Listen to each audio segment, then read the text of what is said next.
ഇനിയുള്ള നമ്മുടെ ട്രാവലൊക്കെ ഏറ്റവും ബജറ്റ് ഫ്രണ്ട്ലി ആയിട്ടുള്ള ഈ ഷെയർ ഓട്ടോസിലായിരുന്നു കേട്ടോ. സ്റ്റേഷനിൽ നിന്ന് നമുക്ക് പോകേണ്ട പെരിയ കോവിലേക്ക് ഒരു 1.5 കിലോമീറ്റർ മാത്രമാണുള്ളത്. ഇങ്ങനത്തെ ഷെയർ ഓട്ടോസ് ആകുമ്പോൾ നമുക്ക് ഒരാൾക്ക് 10 രൂപയെ ചാർജ് വരുന്നുള്ളൂ. ഇപ്പം തന്നെ ഗോപുരത്തിൻ്റെ ഏകദേശം ഭാഗങ്ങളൊക്കെ നമുക്ക് ഓട്ടോയിൽ നിന്ന് തന്നെ കണ്ടു തുടങ്ങാൻ പറ്റും. അവസാനം നമ്മൾ തഞ്ചാവൂർ പെരിയകോവിലിൻ്റെ മുന്നിൽ വന്നിട്ട് ഇറങ്ങിയിട്ടുണ്ട്.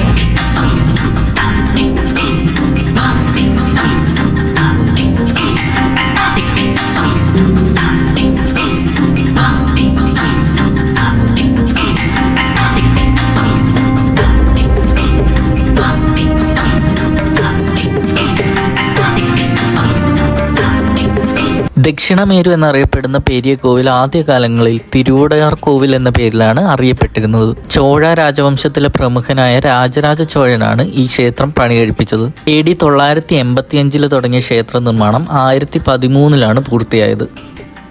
ശിവനാണ് ക്ഷേത്രത്തിലെ പ്രധാന പ്രതിഷ്ഠ. പൂർണ്ണമായും കരിങ്കല്ലിൽ തീർത്ത ഏക ക്ഷേത്രമായിട്ടാണ് ഇതിപ്പോഴും കണക്കാക്കപ്പെടുന്നത്. 16-ാം നൂറ്റാണ്ടിലാണ് ക്ഷേത്രത്തിന്റെ പുറം മതിലുകൾ പണിഞ്ഞിരിക്കുന്നത്.